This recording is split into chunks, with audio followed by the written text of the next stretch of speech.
What's up, man? You know what's going on. What's up? What's happening, man? We back chopping it up. Chop, chop, chop. Y'all know what it is, man. Daraja back at it, man, with my brother here, my brother. It's your boy, Mike B, man. I'm here at the Main Street. Main Street here. Again, every time we got a shot. I forgot the wig. Okay, but y'all see the wigs in the back. Y'all see the artillery back there. Wigs. Listen, I'm Mama. telling you. Mama. Rest in peace, Takeoff. Takeoff. But when the full shop launched, because the first shop it's been going crazy, been booming. But when the full shop, the double thing launched, y'all gonna be like, oh, can I get some? No. You gonna pay full price just like you pay full price for them Birkins. But yeah. Tell them the different types of hair right quick. Man, so off the top of my head, just different type of bundles. Wavy, curly, straight lengths go from 18 to 26 or 30, I believe. I'm not too sure, but it'll just be better when I can show them in person and actually go through them so y'all can see the quality. Those behind us are just some of the wigs.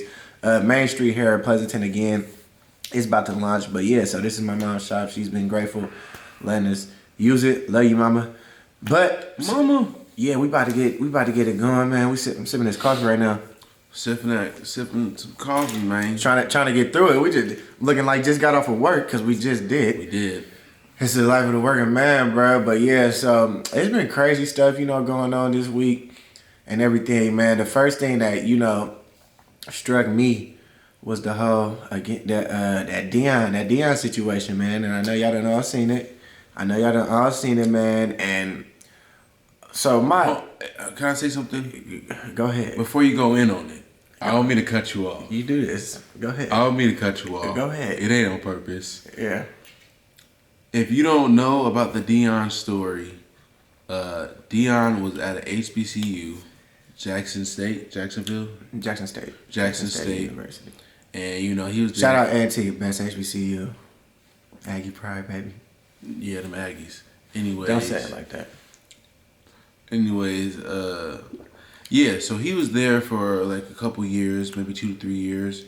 And, he was bringing in students, star athletes, making black schools popping again. But now he's transferring to Colorado. What is it, state? Colorado. Colorado. Going to Colorado. So that's the whole gist of it, man. Like obviously that's the logical move to do. Go to a better school, and of course we gotta see what he did. He did a lot for the HBCUs. He gave us a lot of attention, man. Like it was finally getting on ESPN and everything. I went to a HBCU, North Carolina A&T again. Aggie Pride, y'all know what's up. But yeah, the culture was different, man. It's a great experience, but like they don't get no government funds, bro. And I loved how he was just bringing that attention, man. Because when I was there, bro, I noticed like we had ball players at our school, but I'm like, bro, like they just wasn't getting the attention they deserved, and I just felt I was just looking. I'm like, man, like why don't all the D1 athletes just go to HBCUs when they're for black people? There's historically black colleges made because back in the day we couldn't go to actual real colleges, so we made our own, and so that's why they were built. I mean, but can you really be mad at Deion? Yeah. I mean, you could be mad at him. I mean, I could be mad at him because I have my own. I mean, how I want to feel. I feel you, but what if Deion's broke?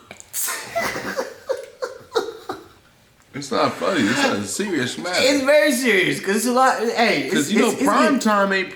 He's still prime time, but he's still prime time. He's still prime time. The thing I'm trying to say is, what if he was just making a better move for his family? Because hey, and I gotta respect that. Might be going to the league. You know what I'm saying? Or he might still have the money. You know what I mean? But I'm just saying, flashy. If he do have the money, he was flashy. If he does have the money, why are you going to Colorado for more money? I mean, they offering him more money, but if you already have money, you don't gotta. You know what I'm saying? This was my thing. What I was getting at, bro, is you should be doing it now for like you should be doing coaching for for money, but really for fun. You really supposed to have your money. That's what I was thinking. But you really taking it serious. That's what I'm like. You trying to be, and that's nothing wrong with that. You trying to compete with Saban. Yeah, exactly, and that's okay. I'm not mad at that. Just let me know what's going on. Exactly, but I'm thinking like so this is I have to so initially this is how I felt about the whole situation because I personally feel that we should be playing for our schools more. Because we are the talent, bro. Like, I'm so pissed off that our people, like, all right, I'm so mad that we don't be realizing that we are the talent. Like, if you all, like, just imagine Travis Hunter, the number one, athlete coming out of high school. He went to Jackson State. He had heck of offers, but he chose Jackson State. And so it's a shift in a high schooler mind because he like, oh wow, I got the number one athlete going. So just imagine if next year would have kept on going and it would have kept being more momentum. And you never know, bro. Like, who's to say like if he would have stayed, why couldn't Jackson State be the next Alabama? In other words, Deion could have really made a change historically. He did. He already made a change. He did do a change. But like, I'm not gonna take away from what he did. Okay, think about the impact though of him leaving. Yeah, cause listen, prime example, bro, and I don't even HBCU school. Exactly, prime example. I got a little bro who's playing right now, and when Deion was doing that, he was all talking. And I went to an HBCU. I be telling my little bros, I'm like, bro, y'all should go to HBCUs, bro. Like it's just great seeing your people just all strive for success, bro. Like, and it's not just about like, cause when I wasn't playing sports. I wanted to, but I wasn't. But like. You're just seeing like a bunch of, your fellow brothers and sisters like, wow, okay, like we can all do this like on some positive stuff, like not even on no negative, just everybody's just trying to help each other. Like if you lose something, they'll be like, hey, that's mainly what I experienced for the most part. But but back to my little brother, he was like, he was thinking about wanting to go to HBCU, and then he was like, man, you see what happened to Deion? I'm like, yeah. And then he was like, I was like, man, y'all still want to go to HBCUs now? He was like, man, probably not now. I'm like, see, like it's like I don't. And that's the thing. The momentum shift's over. It's over because it has to become popular. The impact that he had leaving now, even though he said something there, him leaving kind of that messed tore what he did. You know what I'm saying? Exactly. And in this generation, we just care about like media and attention wise. Like we don't really care about the facts and the real basics of the stuff, Well, it's not that people don't care. They just don't. I mean, think about it. If more HBCUs had attention, more kids would go. But since these HBCUs don't have attention and less money, you know what I'm saying? Yeah, it's really. It's probably just the money as well, of course. No, it's the facilities because we used to play football, bro, and. We wanted you. It's the experience that you're looking for when you come out of high school, bro. You want the whole. You want the whole shebang. But you want the free stuff. It's a difference going crazy at Alabama, and it's a difference going crazy at HBCU. Not saying that it's going to be like fun wise, but going to league wise, differently. But it could be different when Deion staying. You know what I'm saying, or other coaches or other players coming to play for HBCUs can really make a difference. Yeah, really you just need D1 athletes, and that's what he was doing though, bro. But it's like it's the momentum swing is done, bro. Like he was having Diddy come, everybody was talking about it. Like it was like we need more attention, bro. Think about it. Nick Saban was literally calling him out, talking about you stealing D1 prospects. Think about that. What? Come on, bro. Like it's just so funny. We don't be realizing what we could do if we just work together, man. But I feel like it could be something more. It could, and I hope it's. I don't know, man. And again, bro, I don't want to take away from what he did because he really did do a lot. Brought so much attention to the programs, to HBCUs around the country, and understanding that they could play too, man. But so he did great, bro. But I just feel like personally, if it's about money and if you really just think long term, like you would have got the same. I personally believe that you would have got way more prospects, more money, bro. Like we would have, and more respect.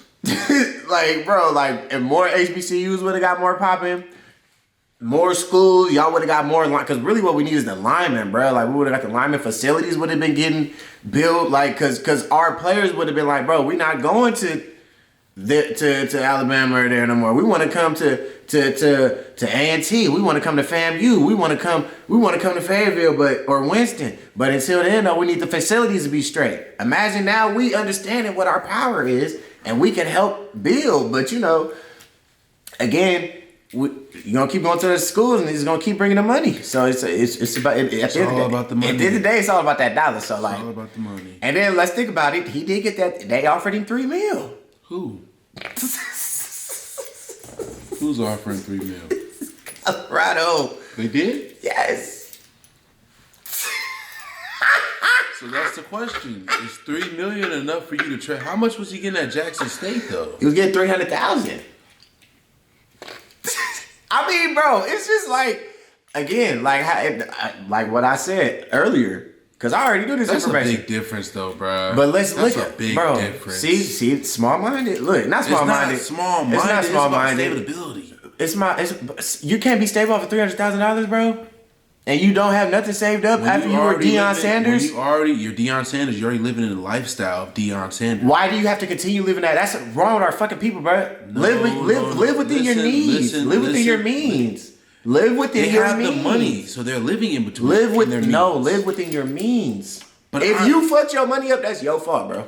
But it'd be hard for them to get out that. That's your fault. I stage. can't, cause I messed my money up. Like a rapper can say, I made and they fucked their money up. I made $100,000 a show, and they fucked it up. Then look, when they go down, I made $50,000. Man, that ain't nothing. To them, it's nothing, but for us, like nigga, $50,000. But they so used to the lifestyle. I get it, but that's on you for making them decisions. You're right. But that don't take away the fact of what's going on. It don't take it away, but I'm just saying, like, bro. Again, what I said earlier is he could have been making more than $3 million. Saban making more than $3 million at Bama, probably. I don't know what Saban's making, honestly. So I could be wrong. Y'all can fact check me. You don't know what he's going through. He might really need the money. He might really need the money. $3 million from 300,000 is a big difference. That's a big difference, bro. But I really honestly believe. I'm gonna disagree and say that he could have been making that and more, and 2, maybe 3. Was that his goal though? Was that his? It couldn't have been his. Well, from the way he was talking, was his goal just to coach his kids and just to coach? The way he was talking at the beginning, bro, he was trying to but what he did, what he said he was gonna do though. He did what he said he was gonna do. He did what he said what he was gonna do. I don't want to bash another black man. So exactly. So I'm not taking away from his. Deion, you still the man. You still the man, but I personally still think you could have stayed longer and been making more than $3 million at Jackson State, and we could have had way, because it's about, bruh. And then you probably could have been getting support from other celebrities. Hopefully they would have been like, man, Deion chose to stay at Jackson State. Let's do this. Well, even though. You just don't know what's going on. You don't know. You never know. Because what if he did ask Jackson State, like, hey, I'm going to go to Colorado. And then give me some more money. They probably said $400,000. And then, but listen, but then though, I can't take away the fact that they literally locker room got robbed after the. I think that was high school. No. That was them? I said that was, I texted you, I said that's some high school shit. Oh, that was Jackson State. They got robbed at the game. They got robbed at the game. Come on, Jackson. And it's like, come on, Jackson. So what do you expect? Like, he out of there. I would have left too. He out of there after winning a good game. But they probably stole that because they heard he was leaving. I think that's why they did that. No. I'm not saying that's right, but I think that's why they did that. Accountability, bro. I'm not saying that's right. Think about it. You just went crazy as a coach. I just said that's fucked up. You just did. They gave you the game ball. And you come back, your wallet gone. Oh, I'd be so pissed off. I can't even call my wife. I'd be so pissed off. Can't even call my wife. Can't even pay for gas. I'd be so pissed off, bro. Like, I'd be really ready to beat watches. He had his jewelry on. And you know he could be having some nice shit, too. You know Prime gonna flex. At the end of the day, I want him to go crazy at Colorado, man. If you know... Maybe, but I was thinking too, it might be a chess move. You never know what he could be doing, because he might be. Look, he might be trying to say, look, because this is another piece that people don't even know. hella Jackson State players, I think apparently is gonna go to Colorado. So it might be on some, hey, our players could ball with y'all too. So that might be what he's trying to do too. You never know. I don't know. It ever at the end of the day, I think he could. I thought it was. I notice sometimes in the media though, every time a black man is trying to make a transition or something different than the actual program that's you know what I'm saying, going for him, it's always some bashing going on. You know what I'm saying? Yeah, like even just Kyrie in his situation. Yeah, you know what I'm saying, that boy. I mean, he losing. I don't know if he's still on the Nets or. No, he's still on the Nets, but we know he lost that Nike deal. Kyrie's a GOAT though. Kyrie, Nike. I mean, bro. In all actuality, man. Look, Nike. That was messed. I mean, Nike. You gotta think about it, bro. These corporations are about money, man. So it's like they not gonna lose no money. I'm just gonna say if they not gonna lose no money. If something was out there publicly, I don't feel like. I mean, I'm not gonna go into it. I just feel like I'm not gonna say nothing. I mean, bro, it's just the fact that we all know. I don't think y'all should have took his deal. We all know the bread of the pudding, bro. Like, we know what it is to read between the lines. We don't even gotta say it, bro. That was unnecessary. I mean, because look what they put this man through, and they literally, because do you know what happened to him when he got suspended, bro? They put like a checklist for him. Like, he had to do certain things. He had to do certain things, and understandable. It is. That's what. And that's the thing when you really. But he did really that though. Free? Do you have freedom of speech? You can't say nothing. You can't say nothing. That's what I'm saying. Like you got your money. You got your money. You're not really free. You bought out. It's a book. You're bought out pretty much. Honestly, you can't say nothing. I mean, you paid though. You can't do nothing either. If you do something crazy that's go against the contract, you can sue. It's over with, man. Just like he did, and it's just the fact that he actually did, I think, the whole checklist of what the NBA asked him to do. And they still, it's like, bro, like, when it comes to the point where you're taking away people's opinions, man, and I understand opinions obviously could be very dangerous, but as people, can we not come to a place in a society where we could still have different opinions and coexist and live in the same place? Like, why is it that I have to have the same opinion as you? Or I can't have a different opinion as you. Well, we can't live in the same world. Like, hey, you think you like it when it's hot. I like it when it's not. But just because you like it when it's hot and I like it when it's not, I gotta kill you? Like, dang, bro. Like, you like it when it's hot. I like it when it's not. Okay, cool. I know you like it when it's hot. I know I like it when it's not. So we know how to come together and understand. Hey, all right, I know buddy like it when it's hot, so I ain't even gonna. It's just. I feel like, so basically accepting difference. It's bro, because how do you can't grow as a society when everybody thinks the same. You cannot grow as a society because you can't innovate. You can't learn to work with people because everybody's not going to think the same. I mean, think about it when we watch all these shows and these anime shows. Yeah, I watch anime.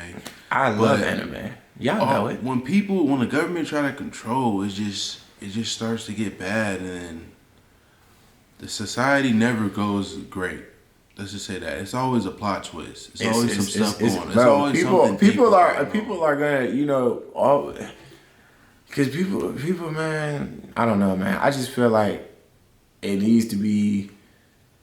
It shouldn't be no closed-minded thinking, man. It should be a point where everybody like, because I feel like people be wanting, they be saying, oh, everybody should be free to feel and think and do what they want to do. When that's not true, it's really a certain way you should be thinking. And if you're not thinking that way, it's like, bro, like, okay, if everybody's free to think like that, that's cool. But then, I don't know, sometimes it comes to a point where, because like, some people be like, well, shit, I want to think about doing some crazy ass shit to people. So it's like, I guess everything. But that all comes from situations of, as a kid, adolescence. Yeah, you know what I'm saying? That's not having parents, you know what I'm saying, taking the father away, the deep stuff. Nah, you know what I'm saying? It really comes from a childhood. You know what I'm saying? Because all these people are not made, they don't come out bad.